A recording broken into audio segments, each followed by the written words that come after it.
Hello student, कैसे हैं आप लोग। आई होप अच्छे होंगे और एंजॉय कर रहे होंगे। आज हम लोग स्टार्ट करेंगे मीटर ब्रिज और इसके बारे में जानेंगे क्या है। इससे पहले लेक्चर में हम लोगों ने जो डिस्कस किया था वो पोटेंशियोमीटर डिस्कस किया था। तो कॉपी पेन को निकालिए, प्रॉपर नोट्स बनाते चले, आप स्टडी करते चले। तो माई सेल्फ डॉक्टर अरविंद पाल, आपका अपना प्यारा सा चैनल फिजिक्स क्लासेस को लाइक एंड सब्सक्राइब करते रहे। ठीक है, तो एक्चुअली मीटर ब्रिज क्या है, तो मीटर ब्रिज समझने की कोशिश करेंगे और जानेंगे कि इसकी किसके प्रिंसिपल पे ये बेस्ड है। तो metre bridge it is a simplest practical application, simplest practical application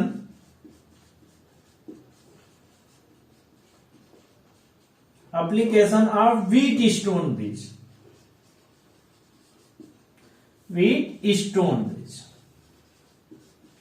तो व्हीटस्टोन ब्रिज का ये सिंपलेस्ट प्रैक्टिकल एप्लीकेशन है। क्या करने के लिए यूज करते हैं, जैसे व्हीटस्टोन ब्रिज को यूज करते हैं कि फोर्थ जो अननोन रेजिस्टेंस है उसको कैलकुलेट करने के लिए। सेम फंडामेंटल, क्योंकि ये उसी के। It is a simplest practical application of Wheatstone bridge. It is used to measure unknown resistance. तो कोई अननोन रेजिस्टेंस है उसको मेजर करने के लिए यूज करते हैं। ठीक है, it is based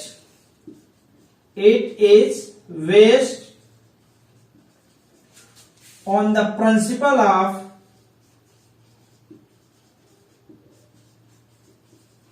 Wheatstone bridge.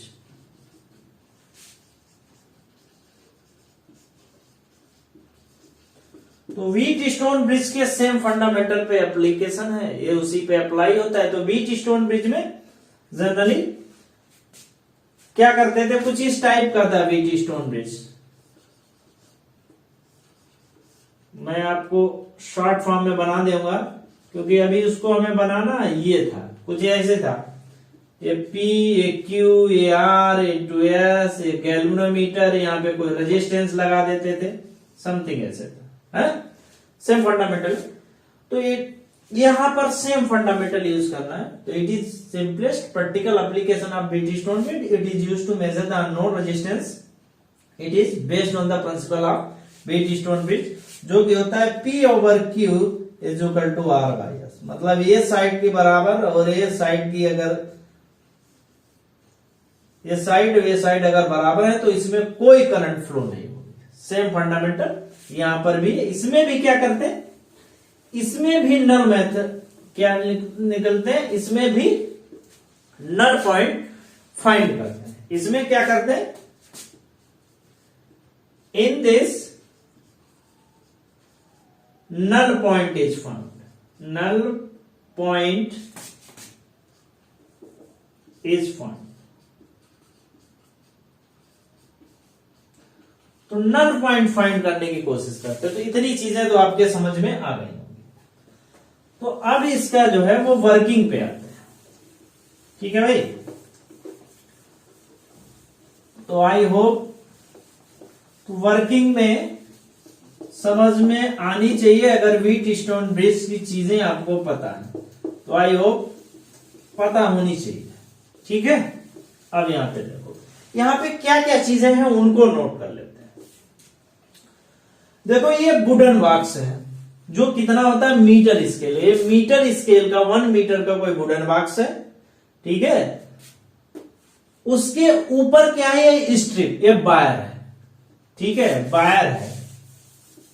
Wire किस चीज का है, वायर है यूनिफॉर्म क्रॉस सेक्शन।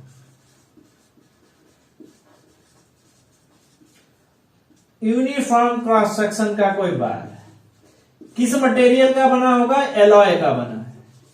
एलॉय का क्यों बना, ये जो वायर है वो किस मटेरियल का, एलॉय का बना। कि एलॉय में रेजिस्टेंस है एलॉय के केस में रेजिस्टेंस इज टेम्परेचर इंडिपेंडेंट। मतलब रेजिस्टेंस के केस में एलॉय का रेजिस्टेंस टेम्परेचर पे डिपेंड नहीं करता। तो जो वायर है वो किस मटेरियल का, एलॉय का बना हुआ। ठीक है। दूसरा हमारे पास कॉपर स्ट्रिप है। क्या है? कॉपर स्ट्रिप है। कॉपर की स्ट्रिप है। तो कितनी कॉपर की स्ट्रिप है? एक हमारे पास एक कॉपर की स्ट्रिप है, दूसरी कॉपर की स्ट्रिप है, थर्ड कॉपर स्ट्रिप। तो जो ये स्ट्रिप है ये सभी कॉपर की, ये भी कॉपर की स्ट्रिप है। कॉपर स्ट्रिप, कॉपर स्ट्रिप क्यों? क्योंकि हमें मालूम R is equal to rho L upon A. अगर उनका एरिया ज्यादा होगा तो रेजिस्टेंस क्या हो जाएगा? If R is high resistance क्या हो जाएगा? लो हो जाएगा। तो रेजिस्टेंस को मिनिमाइज करने के लिए copper strip is used to minimise resistance. Resistance को कम करने के लिए ये फंडामेंटल आप फार्मूला यूज कर लें, R is equal to rho L upon A. तो अगर एरिया बढ़ेगा रेजिस्टेंस क्या हो जाएगा? कम हो जाएगा। If the area is increases, तो सेम फंडामेंटल यहां पर। दूसरा हमारे पास एक आरबी है। आरबी का मतलब यहां पे है रेजिस्टेंस बॉक्स। तो ये हमारे पास रेजिस्टेंस बॉक्स। रेजिस्टेंस बॉक्स में डिफरेंट टाइप के रेजिस्टेंस होते हैं जो हमें, जिनकी वैल्यू हमें पता होता है। मतलब रेजिस्टेंस बॉक्स में जो भी रेजिस्टेंस है वो कितने ओम के हैं उनकी वैल्यू हमें पता है। यस, कोई रेजिस्टेंस है अननोन रेजिस्टेंस जिसकी हमें वैल्यू फाइंड करना है। क्लियर?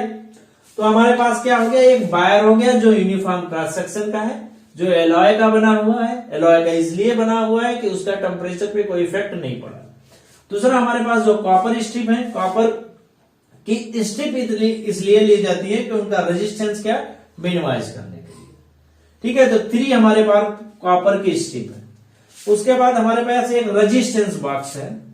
तो रेजिस्टेंस बॉक्स जो जिसके अंदर हमें मालूम डिफरेंट रेजिस्टेंस अगर है उनकी वैल्यू हमें पता है। ठीक है। ये हमारे पास वुडन बोर्ड है। तो वुडन बोर्ड के ऊपर ही यही सब अरेंजमेंट होता है। ये वुडन बोर्ड, उसके ऊपर ये वायर और ये सब अरेंजमेंट होता है। उसके बाद में एक कोई बैटरी है और एक की अरेंजमेंट है। उस बैटरी में क्या है? की लगी हुई है। इतनी बात समझ गया कि नहीं? तो हम क्या करते हैं, मतलब ये हमारा जैकी और जैकी हम इस वायर पे क्या कराते हैं? बैकवर्ड एंड फॉरवर्ड मूव कराते हैं। और हम जो गैल्वेनोमीटर है उसमें नल पॉइंट, नो डिफ्लेक्शन की कंडीशन सर्च करते हैं। अगर गैल्वेनोमीटर में कोई डिफ्लेक्शन नहीं है, ठीक है, तो जब गैल्वेनोमीटर में कोई डिफ्लेक्शन नहीं होगा तो इसमें कोई करंट फ्लो नहीं होगी। भाई कोई गैल्वेनोमीटर में नो डिफ्लेक्शन का मतलब no current flow in galvanometer. तो उस पॉइंट को बोलते हैं नल पॉइंट। फिर समझ लो, ये हमारे पास अननोन रेजिस्टेंस है, ये नोन रेजिस्टेंस है, ये हमारे पास है सी और डी के बीच में ये रेजिस्टेंस बॉक्स है, ये गैल्वेनोमीटर है। तो हम जो जैकी के हेल्प से बैकवर्ड एंड फॉरवर्ड हम नल पॉइंट सर्च करने के वायर के ऊपर कोशिश करते हैं। अगर हमें नल पॉइंट मिल जाता है तो गैल्वेनोमीटर में कोई डिफ्लेक्शन नहीं होगा। जब गैल्वेनोमीटर डिफ्लेक्शन नहीं होगा तो इस केस में यहां पे करंट 0 होगी और इसमें कोई भी करंट फ्लो नहीं होगी। ठीक है, इतनी बात समझ में आ गई? समझ में आ गई तो इधर आ जाओ। अब हमने मान लिया कि हमने जैकी को कोई वेरिएबल रेजिस्टेंस यहां पे लगाया, जैसे रिस्टोर्ड के केस में करते हैं, और यहां पे हमने क्या किया कि हमने जैकी को बैकवर्ड एंड फॉरवर्ड पोजीशन में ले गए और हमें डी पॉइंट पे कोई नल पॉइंट मिल गया। और मान लेते हैं ये से डी की जो डिस्टेंस है, ए से डी की डिस्टेंस कितनी है? यल है। तो रिमेनिंग डिस्टेंस कितनी बची? 100 माइनस एल, क्योंकि ये मीटर स्केल है और 1 मीटर में कितने सेंटीमीटर होते हैं? 100 सेंटीमीटर होते हैं। ठीक है, तो ये डिस्टेंस कितनी बच जाएगी? एल बच जाएगी। तो हम मान लेते हैं let D at A point let D is D at a point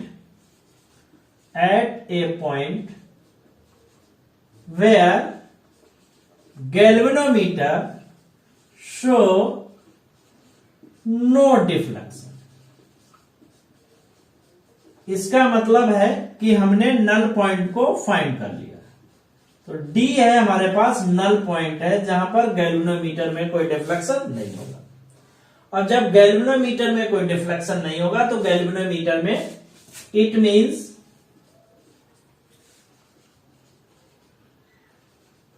no current flow in galvanometer, या हम कहें CD में करंट जो है वो 0। ठीक है, इतनी बात समझ गए कि नहीं? तो इसको यहां पे फिगर बना सकते हैं, बिल्कुल बना सकते हैं। हमने मान लिया A, C और D कोई पॉइंट है। ठीक है, ये हमारे पास A पॉइंट है, ये हमारे पास कोई B पॉइंट। A और D का रेजिस्टेंस हम मान लेते हैं, A और D का रेजिस्टेंस हम मान लेते हैं RAD है। A और C ये पॉइंट हुआ ना, A और C का रेजिस्टेंस कितना है, यहां पे R है।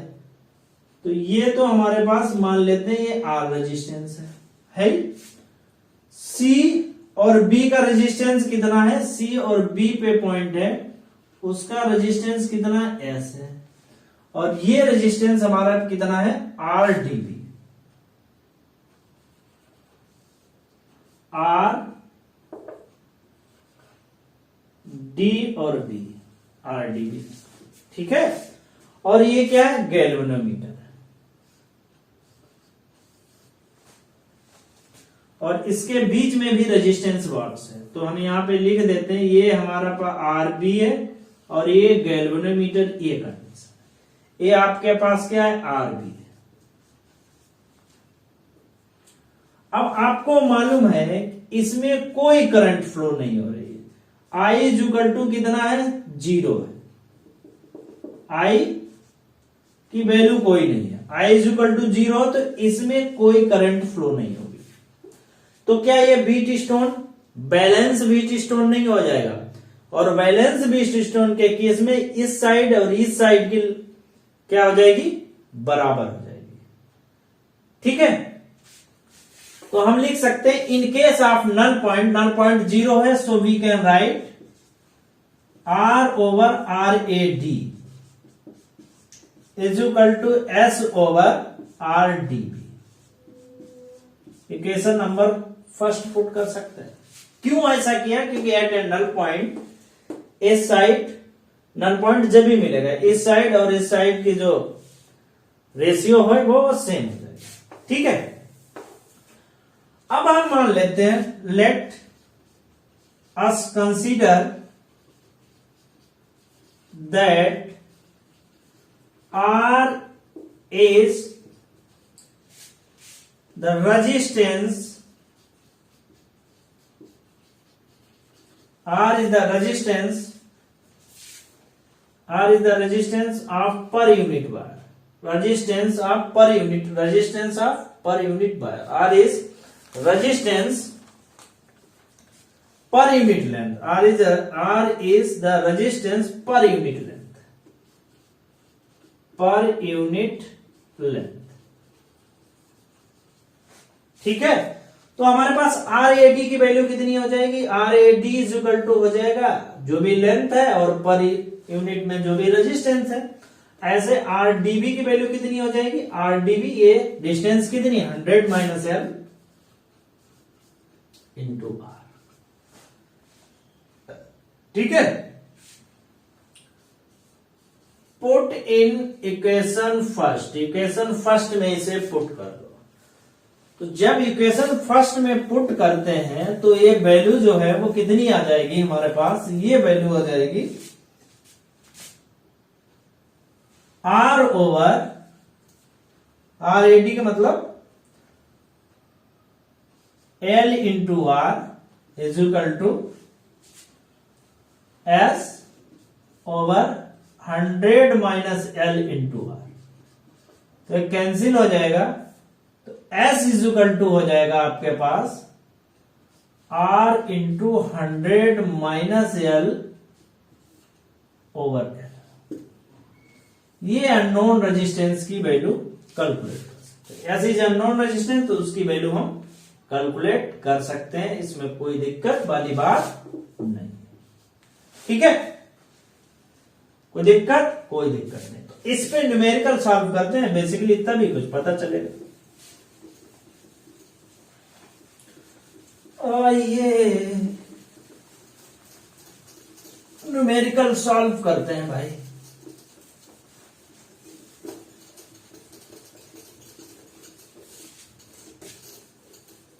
न्यूमेरिकल के केस में यही बना रहने देते हैं, इसको थोड़ा मिनिमाइज करने की कोशिश करते हैं।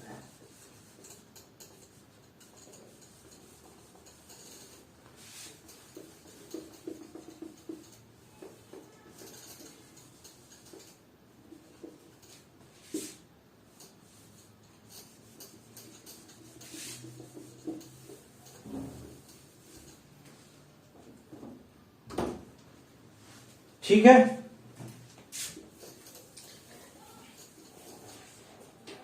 हाँ अब बात करते हैं। हमारे पास एक आर रेजिस्टेंस है, ये इन्होंने मान लिया इसको आर। क्वेश्चन न्यूमेरिकल प्रॉब्लम को अब समझने की कोशिश। ये आर रेजिस्टेंस है, ये एस रेजिस्टेंस। ठीक है, कोई दिक्कत? ये 100 सेंटीमीटर है, क्योंकि मीटर स्केल है तो 100 सेंटीमीटर होगा, इसमें कोई दिक्कत की बात नहीं है। ठीक है, अब वो कह रहे हैं कि जो डिफ्लेक्शन हो रहा है, नल पॉइंट जो मिल रहा है वो मिल रहा है 40 सेंटीमीटर। कितने पे? 40 सेंटीमीटर पे नल पॉइंट मिल रहा है। तो जब 40 सेंटीमीटर पे नल पॉइंट मिल रहा है, इसका मतलब नल पॉइंट इधर मिल रहा है, तो रिमेनिंग डिस्टेंस कितनी? 60 सेंटीमीटर। ठीक है, कह रहे हैं कि एल इज इक्वल टू, यहां पे L is equal to 100 centimetre है। Null point find, null point find at distance 40 centimetre from A. ठीक है, इतनी बात हो गई पहली कंडीशन इनकी। अब दूसरा ये कह रहे हैं, if 12 ohm resistance is added with S, then null point at 50 centimeter. Find the value of R and S. R और एस की वैल्यू कितनी होगी वो आपको निकालनी है। तो दो तीन चीजें इस केस में होंगे। तो पहला केस ले लेते हैं। तो पहले केस तो बहुत, when no deflection, when no deflection in G, so हम लिख सकते हैं R over L is equal to S over 100 minus L, यही तो लिखते हैं। तो आर ओवर यहां पे एल कितना है? 40 is equal to S over 100 minus 40, ये हो जाएगा एस ओवर 60। ठीक है, तो हो जाएगा R over 40 is equal to हो जाएगा एस ओवर 60, तो ये हो जाएगा आपका 3, ये हो जाएगा 2। आर ओवर एस की जो वैल्यू है वो 2/3 आएगा। तो इसका रेशियो है, इसे इक्वेशन नंबर फर्स्ट मान लेते हैं। अब कह रहे हैं कि when 12 ohm is resistance is added इस तरीके से 12 ओम रेजिस्टेंस इसमें ऐड कर देते हैं। देन आपको और डिफ्लेक्शन उस केस में नल पॉइंट जो मिलता है 50 सेंटीमीटर। ठीक है, तो नाउ हमें यह मालूम है S and 12 ohm are connected in parallel. ये पैरेलल में है तो इनका इक्विवेलेंट कितना हो जाएगा, S equivalent is equal to हो जाएगा 1/s प्लस 1/12। तो ये कितना हो जाएगा 12 प्लस s ओवर 12s। तो s इक्विवेलेंट जो भी आ जाएगा वो 12s ओवर 12 प्लस s। तो s इक्विवेलेंट इतना हो जाएगा।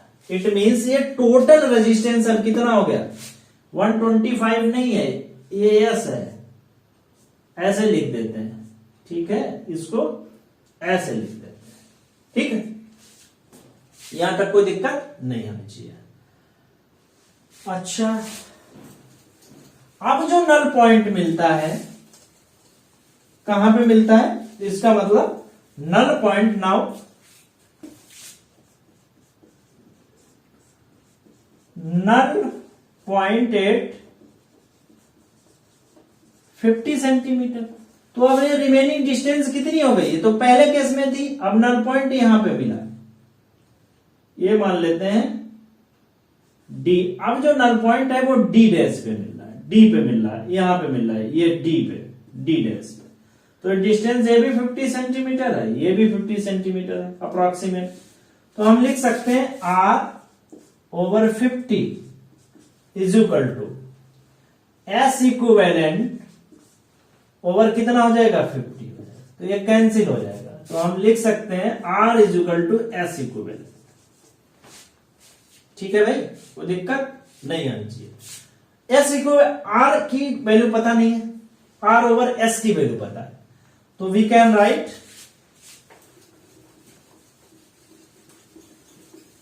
तो क्या लिख सकते हैं, R is equal to S equivalent 12s over 12 plus S. तो R over S is equal to 12 over 12 plus S, और आर ओवर एस की वैल्यू कितनी है 2/3। तो we can write 2/3 is equal to 12/12 plus S. ठीक है, ठीक है भाई। तो कितनी वैल्यू आ जाएगी यहां से, तो ये 36 is equal to 24 plus 2s। तो यहां से सिंप्लीफाई करोगे आप, s इज इक्वल टू आ जाएगा 6 ओम। जब s निकाल लिया तो क्या r नहीं निकाल सकते हैं, चूंकि r over s is equal to है 2/3। तो r बाई ये कितना है आपका आया 6 इज इक्वल टू 2/3। तो ये हो जाएगा 3 2, तो r इज इक्वल टू हो जाएगा आपका 4 सेंटीमीटर, 4 ओम ये रेजिस्टेंस है। ठीक है, ओके, कैलकुलेट हो जाएगा कि नहीं। तो आपको क्या करना है, पहले देखना है किस मेथड से क्या हो रहा है। ठीक है, तो धीरे 1 बाय 1 स्टेप के थ्रू जाना है और क्वेश्चन को बड़ा इजीली से सॉल्व कर देना। अगर इसमें टेंशन लोगे तो फिर दिक्कत हो जाएगी। ठीक है भाई, इसको मैं मिटाता हूं और नेक्स्ट न्यूमेरिकल प्रॉब्लम पे आता हूं। हो सकता है कि मैं आपके लिए इसे असाइनमेंट पे दे दूं, हो सकता है मैं सॉल्व करूं, ये डिपेंड करता है कि किस टाइप। वैसे तो ये क्वेश्चन आईआईटी का है, आईआईटी में आया है, आईआईटी में आया है। क्वेश्चन क्या कह रहा है, क्वेश्चन ये कह रहा है कि हमारे पास ये कोई मीटर स्केल है, ये कोई स्ट्रिप,